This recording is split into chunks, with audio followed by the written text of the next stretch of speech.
E eu falei, olha, tem coisas que eu também não consigo entender. Eu não sou Deus para entender todas as coisas. Eu não consigo entender, eu não tenho resposta para todas as coisas. Eu só sei de uma coisa, que eu sirvo a um Deus que Ele tem o controle. E mesmo quando eu não entenda as coisas que estão acontecendo, ainda assim eu posso confiar nele, que Ele sabe o que Ele faz. Sabe o que Ele faz. Onde está Deus quando as coisas não acontecem como nós planejávamos? Por que coisas ruins acontecem com pessoas boas, pessoas crentes? O ano passado, no mês de outubro, há menos de um ano atrás, Charles Wescott, um missionário batista americano, ele e sua esposa chegaram nos Camarões, no começo de outubro de 2018, para serem missionários. Eles têm 8 filhos, tinham 8 filhos. O filho mais velho, eu vi a foto da família, o filho mais velho deveria ter uns 14 anos. O americano gosta de filho, e eles fazem um atrás do outro. 8 filhos. Parabéns, irmã. Eles economizaram, eles levantaram recursos, eles estudaram, eles planejaram, eles amavam almas, eles queriam ser missionários na África. E em outubro do ano passado, eles desceram de avião nos Camarões, vizinha Nigéria, como missionários batistas. 12 dias depois, ele, a sua esposa e a sua filha estavam em um carro, e houve um tiroteio, uma bala na rua, entre bandidos, e uma bala pegou na sua cabeça, e ele caiu morto dentro do carro, ao lado da sua esposa e da sua filha. Como você vai explicar isto? Ele era um homem de Deus, ele tinha sonhos, por anos eles guardaram dinheiro. Como que você explica isso daí? Deus não cuida da gente, Deus não me ama. Será que é esta a explicação? A esposa dele, ela falou o seguinte: aconteceu uma tragédia na nossa vida, mas eu sei que, embora eu não entenda no momento, Deus sempre tem um propósito por trás de todas as coisas. Deus sempre tem um propósito. Quando coisas assim acontecem em nossa vida, nós podemos ter algumas reações. Nós podemos ficar amargurados com Deus, amargurados com a vida. Nós podemos ficar chateados e podemos reclamar de Deus e falar coisas ruins sobre Deus. Por quê? E perguntarmos e não acharmos respostas e nos revoltarmos com Deus. E às vezes chegamos ao ponto de falar: eu não quero mais servir a um Deus como este. Que Deus que é este que permitiu isto na minha vida? Às vezes por nós não entendermos, porque muitas vezes os propósitos de Deus nós não entendemos no momento. E eu não estou dizendo que Deus fez certas coisas, que Deus causa tragédias, mas eu quero dizer que às vezes tragédias acontecem até mesmo na vida de gente que ama a Deus. Quantas pessoas que eu conheci que amam a Deus, e o seu filho esperado nasceu com uma deficiência. Quantas vezes eu vi isto?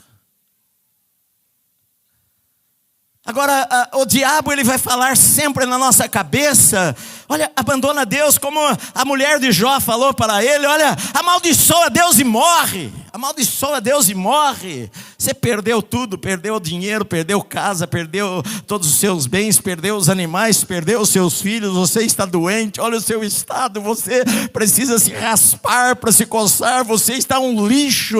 Amaldiçoa Deus e morre. Que Deus que é este que deixa estas coisas acontecerem em sua vida? Então muitas vezes as pessoas ficam revoltadas com Deus, porque elas não conseguem entender o porquê de certas coisas na vida. Eu também não tenho explicações para certas coisas na vida.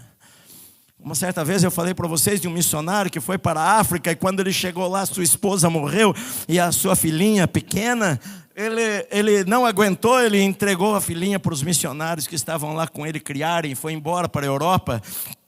foi viver a sua vida e amaldiçoou a Deus e falou: que Deus que é este? Eu fui lá para ser missionário e a minha esposa morreu e eu não quero mais saber de nada. E ele ficou deprimido e fugiu, e aquele casal criou a sua filhinha cresceu, voltou para os Estados Unidos, se casou, e depois de anos olhando, procurando o seu pai no Google, achou o seu pai num lugar na Europa e foi visitar o seu pai.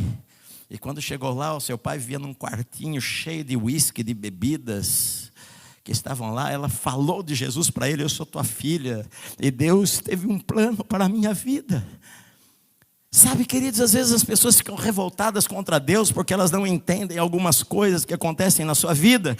Nós podemos nos esquecer dos sonhos que Deus tinha para nós, porque não é possível que Deus tenha sonhos para mim. José ficou 13 anos, não foi 13 dias, não foram 13 semanas. Ele tinha uns 17 anos quando ele foi vendido pelos seus irmãos, e no cárcere ele estava com aproximadamente 30 anos, quando ele estava lá na prisão. 13 anos se passaram. 13 anos são suficientes para a gente esquecer dos nossos sonhos. 13 anos são suficientes para a gente esquecer que um dia Deus tinha planos para a nossa vida. 13 anos é muito tempo de dor, de choro, de noites debaixo de lágrimas, em pensar como é que Deus tem planos para a minha vida ainda. Quantas vezes o diabo fala conosco que aquilo que Deus tinha planejado para a nossa vida, ele se esqueceu e morreu. Às vezes por causa de um erro, por causa de um pecado, às vezes por fatalidades, às vezes por coisas que pessoas fazem contra nós. Nós pensamos: Deus se esqueceu. Eu fui consagrado para o ministério com 20 anos de idade. Era novo. Já vou fazer 40 anos que eu sou pastor. O primeiro lugar que eu fui para ser pastor, eu fui para uma cidadezinha pequena no interior. E quando eu estava lá, o diabo falava muito na minha cabeça, porque eu me sentia às vezes sozinho. Eu era solteiro ainda, me sentia sozinho, dormindo no banco de uma igreja, num salãozinho pequeno, cobrindo com lençol, na noite que fazia um frio de lascar. Ele não tinha dinheiro para nada, não tinha dinheiro para comprar comida, não tinha dinheiro para nada. E o diabo falava na minha mente, eu me sentia doente, me sentia fraco, magro.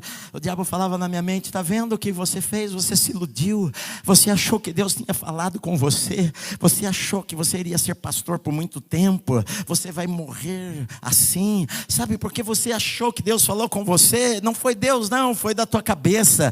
Que você teve essa ideia de fazer seminário, de fazer escola bíblica? Você poderia ter feito uma faculdade normal, ao invés de querer ser pastor, e você vai morrer aqui neste lugar. Quantas vezes isso aconteceu comigo? Quantas vezes eu fui uma vez visitar minha família no interior. Eu estava vindo no carro da minha tia, e quando nós saímos da nossa cidade, eu olhei assim, pensando que era a última vez que eu iria ver aquele lugar que eu amava, porque o diabo fala na nossa cabeça: olha, os planos de Deus morreram para a sua vida. Com certeza ele falou para José, naquela prisão. Quantas noites talvez o diabo falou na solidão, falou para ele: olha, Deus se esqueceu de você, e aquilo que você achou que era de Deus, na verdade era da tua cabeça. E a gente às vezes não entende os porquês. Eu não quero explicar para você os porquês, porque muitos deles eu também não entendo. Mas eu quero lembrar a você de algumas coisas que são importantes sobre o caráter de Deus. E que quantas vezes eu preguei sobre o caráter de Deus e os atributos de Deus. É uma ideia tão pequena, porque não tem como descrever a Deus. Tudo aquilo que nós lemos na Bíblia apenas são uma gota no oceano de quem Deus é. Mas eu preciso entender algumas coisas do atributo de Deus que me ajudam a passar pelos dias difíceis. Primeira coisa, que Deus ele é soberano. Nós cantamos isto: tu és soberano sobre a terra, sobre os céus, tu és Senhor absoluto. O que significa que Deus é soberano? Significa que Deus tem um controle sobre todas as coisas. Significa que mesmo quando eu não entenda, Deus não saiu da história. Deus não está ausente, Deus não está viajando, Deus está presente. E tudo ainda está na palma das suas mãos, debaixo do seu controle. Deus é soberano, mesmo quando eu não entendo as coisas. Porque a Bíblia diz que os pensamentos de Deus são mais altos do que os meus pensamentos. Os caminhos de Deus são mais altos do que os meus caminhos. O tempo de Deus muitas vezes é diferente do meu tempo. Foi diferente para Moisés, foi diferente para José. E às vezes é diferente para mim também. Eu não sei o porquê dos desertos que a vida às vezes traz para nós. Mas eu sei que alguma lição a gente acaba aprendendo se nós amarmos a Deus. Mas eu preciso saber, olha, que Deus controla todas as coisas. Jesus, ele falou, olha, não, vocês sabem, não se compram dois pardais é vendido por uma moedinha, um asse, a menor moeda, aquele centavo, aquela moedinha pequena. Os pobres, não dá para comer picanha, os pobres comem pardais em Israel. Você não vai no mercado e você compra dois pardaizinhos com aquela moedinha, que é tão insignificante, mas você não sabe que não cai um pardal sobre a terra sem que o vosso Pai saiba. O Criador de todas as coisas, enquanto eu estou aqui, um pardal está morrendo lá na África, ou na Amazônia, e Deus está sabendo, Ele conhece você. Jesus, ele falou assim, olha para os lírios do campo, nenhum deles se vestiu, nem Salomão se vestiu em toda a sua glória como qualquer um deles. No entanto, Deus os sustenta, Deus sustenta as aves dos céus. Ele não vai cuidar de você, homem de pequena fé? Por que você se preocupa com o dia de amanhã? Entrega os teus cuidados ao Senhor, porque Ele está cuidando do invisível, Ele está cuidando daquilo que você não entende, Ele está cuidando daquilo que você não vê, porque Ele é soberano sobre toda a terra. As estrelas ouvem a sua voz e Ele chama cada uma delas pelo seu nome. As milhares de galáxias que o homem nem conseguiu enxergar, cada uma das estrelas no universo ouve a voz do Criador e obedece à voz do Criador. E Deus, Ele é tão grande, ao mesmo tempo Ele se envolve com os detalhes tão pequenos da nossa vida. Eu me lembro uma vez que os meus filhos estavam na escola bíblica nos Estados Unidos. Eu me lembro que o Wesley contou uma vez que quando eles fizeram aquela caminhada da fé e que largavam eles a 500, 600, colocavam uma venda nos olhos dos alunos lá dos AMTs e punham numa van e levavam eles 500 quilômetros de distância e soltavam eles lá, às vezes à noite, à tarde, em um lugar 4, 5 de cada vez, com uma garrafinha de água, sem dinheiro. Vocês não podem pedir nada para ninguém, vocês não podem pedir carona, vocês não podem pedir comida. Sexta-feira à tarde e domingo à noite nós queremos vocês no culto, que vocês vão ter uma caminhada da fé. Eu me lembro quando o Wesley contou que eles fizeram uma listinha de oração e eles oraram, e alguém colocou lá que gostaria de tomar um sorvete de chocolate. E eles, à noite, estava escurecendo, eles com uma cruz puxando nas costas, e viram uma luz numa rua escura, viram uma luzinha acesa, e eles entraram na ruzinha, e quando chegaram perto da casa, alguém saiu e falou para eles: o que vocês querem? Eles falaram: não, nós estamos só passando aqui. Quem são vocês com essa cruz? Nós somos alunos de uma escola assim e tal. E onde vocês vão? Nós fomos deixados aqui, temos que chegar lá até domingo.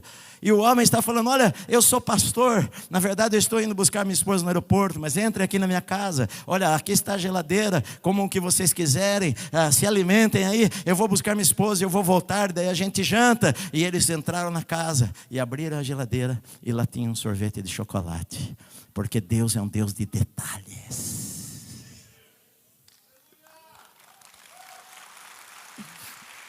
Então, quando você acha que Deus não sabe, Deus sabe das coisas. Uma coisa que eu preciso lembrar é que Deus é sábio, Deus jamais erra, Deus jamais comete erros. Deus, Ele sabe todas as coisas, Ele é sabedoria, Ele é sábio. Você não sabe, você acha que o melhor jeito é desse jeito, mas Deus tem o jeito dEle fazer as coisas. Deus, Ele é bom em todo tempo, a Bíblia diz. É parte do caráter de Deus, não tem como Deus ser mau. Mas Ele é bom. Ele é bom para sempre. Israel cantava As misericórdias do Senhor duram para sempre. Deus é bom, Deus é bom, Deus é bom. A gente, quando é criança, canta: Deus é bom para mim, Deus é bom para mim. Deus é bom. Ele quer sempre o melhor. Ele tem sempre os melhores planos. Ele falou lá em Jeremias, ele falou: eu sei os planos que eu tenho a teu respeito, Israel. Israel estava longe de Deus, Israel havia se desviado dos caminhos do Senhor, e Deus falou: eu sei os planos que eu tenho a teu respeito, Israel, planos de paz para vos dar uma esperança e um futuro. Deus tem planos de paz para te dar uma esperança. Se você entrou nesse lugar sem esperança no teu coração, Deus te dá esperança, e Deus te dá um futuro. Por isso que eu acredito que as melhores coisas da nossa vida ainda estão para acontecer, meu amado. Ainda estão para acontecer. Eu acredito nisto. Estava falando para os irmãos no outro culto que as pessoas falam da crise dos 40 anos. E eu me lembro o dia que eu fiz 40 anos, foi num domingo. E eu me lembro de ajoelhar lá no outro prédio, ainda mais há 20 anos atrás. Eu ajoelhar lá, falando: Senhor, hoje eu estou fazendo 40 anos, Senhor. E eu quero continuar te servindo. Eu não tive nenhuma crise aos 40 anos. Eu acho que eu estou chegando à crise dos 60 anos. Porque eu falei no outro culto que eu me sinto com 20. E quando eu na minha cabeça, às vezes faz o seguinte: Edson, olha, você está lá caminhando já para o fim da sua vida, e você já pregou pela televisão por 20 anos para o Brasil inteiro, preguei por rádio e fiz isso, e trabalhei para Deus, e jejuei, e orei. Agora está na hora de você passar o bastão para outro, e vestir o teu pijama, porque eu viajei por tantos lugares do mundo. A minha esposa sabe quantas vezes eu fui pregar aqui, lá, não sei aonde, e nós não conhecemos nada, porque nós conhecemos hotéis, porque nós ficávamos num hotel, dormia, acordava, pregava, dormia, acordava, pregava. Eu preciso de concentração para pregar. Eu não conseguia: vamos passear pela cidade e pregar à noite. Então a gente sempre ficava trancado. A gente viajou, mas não conheceu nada. Então, Edson, agora é a hora de você viajar e conhecer. Mas meu coração arde. Eu acordo de noite com sonhos como se eu tivesse 20 anos. E eu tenho força para isso. Tenho saúde. Eu estava dizendo sobre o sertão do Piauí. Eu falei: eu fico ouvindo, precisamos abrir uma igreja no sertão do Piauí. Nós abrimos igrejas no sertão do Ceará. Eles não têm ninguém para pregar o evangelho para eles. E eu falei no outro culto: eu fico com vontade de falar: Gui, fica aqui. Eu vou embora falar para minha esposa: vamos embora para o sertão do Piauí. Vamos implantar 100 igrejas lá. Ou vamos para o Camboja, ou vamos para cá, para lá. A gente tem sonhos. Agora eu sei que Deus controla todas as coisas, e Deus é bom o tempo todo, e Ele está cuidando da nossa vida, mesmo quando nós não entendemos. Ele jamais se esquece de nós. Eu preciso me lembrar destas coisas, meus amados, porque na vida nós somos provados por várias coisas. Uma delas são as adversidades, que todos nós em algum momento vamos passar por elas, e às vezes ali nós vamos ser purificados como pelo fogo, para provar a nossa fé, se nós continuamos servindo a Deus ou não. Às vezes nós somos provados pelas seduções do mundo, da vida, das mulheres, como José foi. Ele poderia falar: eu vou deitar-me com esta mulher aqui, ninguém vai saber nada. Na verdade eu vou ser promovido no meu trabalho, porque ela é a esposa do chefe. Mas quando a mulher o agarrou, ele falou: não, como é que eu faria isso com o meu patrão? E como é que eu pecaria contra o meu Deus? E ele fugiu. Sansão foi um homem de Deus maravilhoso, nasceu com uma promessa maravilhosa. Um anjo apareceu para a mãe de Sansão e falou: você vai ficar grávida, eu vou dar instruções para você, porque aí dentro de você vai nascer um menino que vai ser nazireu, consagrado a Deus desde o seu nascimento. Ele nunca vai beber vinho, ele nunca vai comer nada da uva. Você pare agora, não coma nada de uva. Este menino vai ser separado, você nunca vai cortar o cabelo dele, o cabelo dele vai crescer à vontade, porque é o sinal exterior de que eu tenho uma aliança com esta criança. E Sansão nasceu debaixo de uma promessa e cresceu para ser um homem forte, um homem de Deus. E a Bíblia diz que o Espírito Santo vinha sobre ele de uma tal maneira que ele se transformou num guerreiro. Ele não liderou nenhum exército, ele foi o juiz de Israel que não teve seguidores. Ele sozinho lutou contra os filisteus, mas tinha algo na vida dele que ele não conseguiu dominar, que foi a sedução de mulheres. Isto o matou. Na verdade, não foram as mulheres que o mataram, foi ele próprio que se matou. Que não é a espada dos filisteus que matam a Saul, mas Saul é morto pela sua própria espada. Casou com a mulher errada, Deus lhe dava uma nova chance, se envolveu com prostituta, se envolveu com Dalila, de tanto perturbar, contou o seu segredo, ficou cego. Os filisteus o prenderam, o amarraram com cadeias, furaram seus olhos. E lá estava Sansão virando o moinho como um animal para entreter os inimigos do povo de Deus. Mas Deus é tão bom que às vezes o inimigo, no momento de luta, fala: olha, Deus se esqueceu de você. A última oração que Sansão faz, que está na Bíblia, foi: Senhor, lembra-te de mim só mais esta vez. Lembra-te de mim. E Deus lembrou, porque Deus jamais esquece. Você nunca vai estar sozinho nas lutas da vida. Você nunca vai estar sozinho nos momentos difíceis. Deus sempre vai estar lá com você. E Deus tem um propósito invisível por trás das coisas. Às vezes a gente é testado também na hora do sucesso.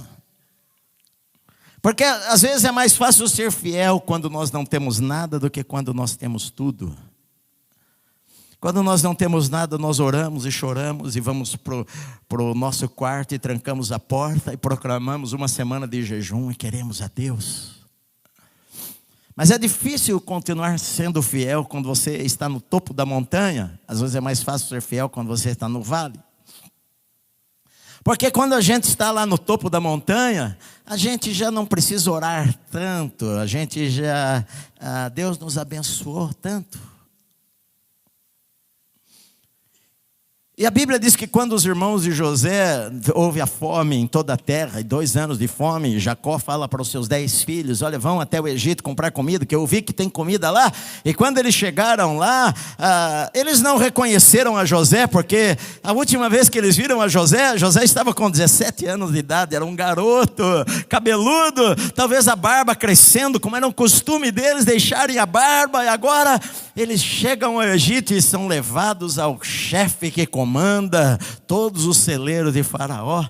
E quando eles estão diante daquele homem poderoso, vestido com as vestes egípcias, sem barba, como era o costume dos egípcios, e eles se curvam, e a Bíblia diz que José tem que sair para fora para chorar, porque ele se lembrou que aquilo que Deus fala, Ele é poderoso para cumprir na nossa vida. E ele foi duro com os seus irmãos, porque ele não queria que os irmãos o reconhecessem. E os questionou, até que enfim deu alimento para eles e colocou lá o dinheiro de volta na sacola deles e os mandou de volta à terra. E quando eles voltaram novamente, porque a comida depois de um certo tempo acabou, e voltaram, e então José revelou-se a eles. Eles que fizeram tanto mal para José, eles que o odiaram, o venderam como escravo, eles foram culpados por 13 anos de uma vida terrível que José passou. Quando eles estão lá no capítulo 45 de Gênesis, a Bíblia diz no versículo 4 que então José disse aos seus irmãos: agora chegai-vos a mim. E chegaram-se, E então disse: eu sou José, o vosso irmão, a quem vendestes para o Egito.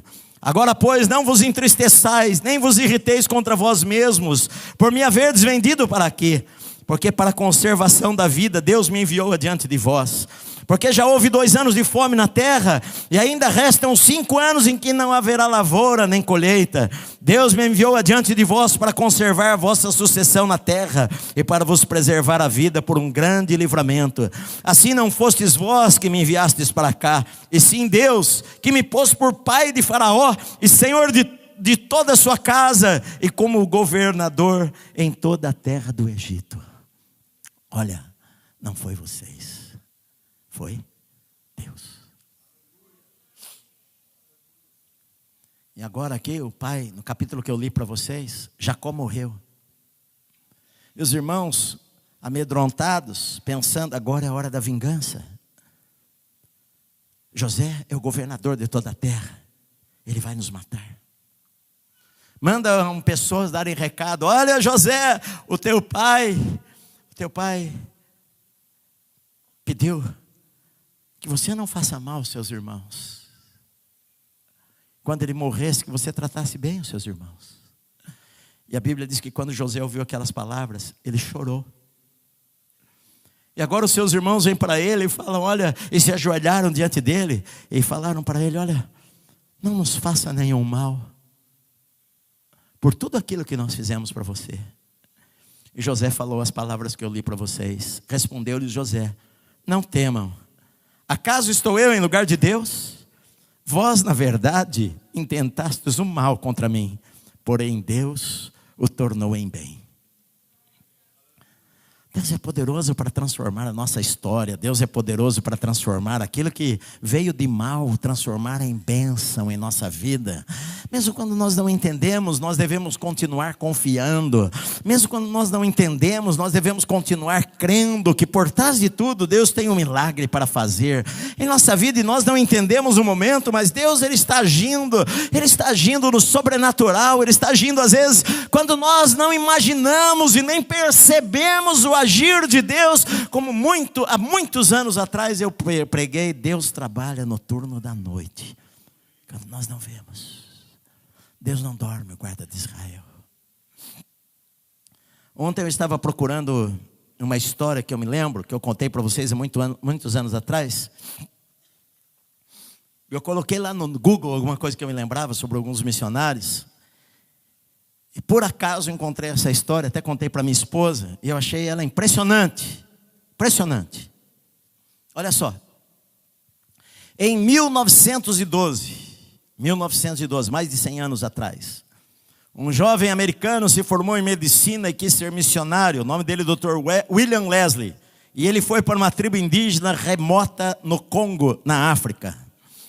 Ele ficou lá trabalhando como médico naquela tribo, e ele contava as histórias da Bíblia para as crianças, e ele falava de Cristo para as pessoas, mas ele não viu nenhum convertido. Isso está lá no Google.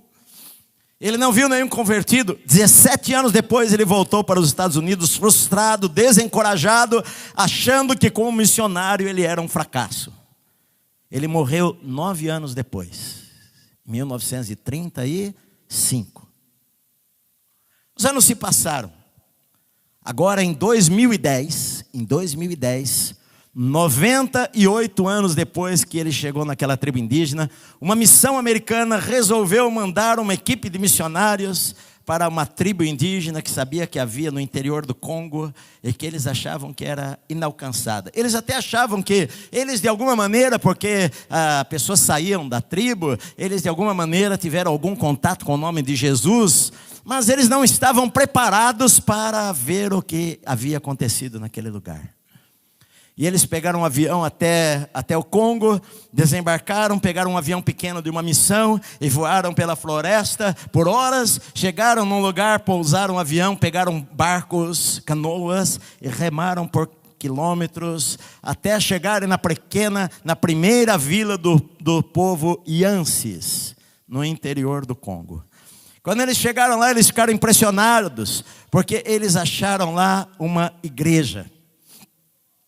E à medida que eles foram viajando de aldeia, em todas as aldeias que eles foram, eles acharam igrejas. E eles falaram, eles tinham em todos os lugares corais que viajavam cantando. Eles não chamavam de coral porque eles não sabiam o que era isto, mas eles faziam as suas próprias músicas. E eles cantavam para Deus de aldeia em aldeia. E lá você vai achar, lá no Google, uma foto de um lugar que eles chamaram de tabernáculo. Não os índios, mas os missionários, porque cabia 1000 pessoas sentadas no meio da floresta. E eles falaram para eles que na década de 1980, aquele lugar de 1000 lugares ficava tão lotado, mas tão lotado, que vinha índios de tantos lugares distantes, de mais de 35 milhas, de 60 quilômetros de distância, para o culto, que eles resolveram se espalhar e abrir igrejas em todas as aldeias da tribo Yânsias. Eles não têm ainda a tradução da Bíblia, eles não têm Bíblia na língua deles. Mas alguns aprenderam francês e trouxeram Bíblia em francês. E eles liam a Bíblia em francês e pregavam o Evangelho. E milhares de índios se converteram. Os missionários, agora em 2010, ficaram intrigados. Como é que aconteceu isto? E voltaram para a América e começaram a pesquisar, e Google isso e aquilo, pesquisar. E descobriram, porque eles falaram o seguinte: mas como é que vocês se tornaram assim? Eles falaram, olha, nós não sabemos direito, mas os nossos pais nos contaram que houve um americano batista que chegou aqui. E nós não sabemos nada. Só sabemos um nome dele, que chamavam ele. Os missionários voltaram e pegaram esse sobrenome dele, colocaram e procuraram. E descobriram que há 98 anos atrás, aquele médico esteve naquele lugar por 17 anos. E ele voltou para os Estados Unidos achando que havia sido um fracasso. E ele morreu em 1935 sem saber o que Deus estava fazendo naquele país através da sua vida. Porque Deus age quando nós não percebemos. Os planos de Deus são diferentes dos nossos planos. A gente às vezes não entende os porquês e não temos as respostas para os porquês. Mas nós continuamos seguindo firme, prosseguindo como José prosseguiu, olhando para o alvo, olhando para Jesus, olhando para o Senhor. Não importa as circunstâncias que aconteçam na nossa vida, não importa, a Bíblia diz que 1000 vão cair ao meu lado, 10.000 à minha direita, mas eu não vou ser atingido. Eu não sei, eu estou vivo por um propósito, meu amado. Você está vivo por um propósito. Eu acredito de todo o meu coração que as melhores coisas ainda estão para acontecer em nossa vida, se nós crermos em Deus com todo o nosso coração. Você nasceu por um propósito de Deus. No meio do caminho aconteceram coisas que você não entendeu. Mas não fique no chão. Não fique prostrado. Levanta. Creia em Deus. Eu sou criação de Deus. Deus me criou com um propósito maravilhoso. Deus tem um plano maravilhoso para a minha vida. Eu sou abençoado. A minha casa é abençoada. Minha família é abençoada. Onde eu coloco as minhas mãos é abençoado. Enquanto eu viver nesta terra é porque Deus não terminou com a minha vida. Deus tem um propósito para a minha vida no futuro, no amanhã, depois de amanhã, daqui um mês, daqui um ano, daqui 2 anos, até o dia da minha partida. A Bíblia usa mais de 18 metáforas para falar sobre a brevidade da vida. A vida é como uma fumaça, é como uma neblina, é como um vento. A vida é como uma flor que nasce, cresce, logo murcha e morre. A vida é passageira, mas enquanto eu e você estamos aqui, olhe para a frente, meu amado. O passado pode nos ensinar, mas não fique preso ao passado. Não fique demasiadamente olhando para o passado, pelos fracassos, para as vitórias, para as derrotas, para as noites de choro. Não, meu amado, olhe para a frente, olhe para o que Deus tem para a sua vida. Creia que Deus tem coisas maravilhosas para você ainda, meu amado. Confia no Senhor com todo o teu coração. Confia no Senhor com todo o teu coração. E eu sei que Deus vai me abençoar todos os dias da minha vida. Amém.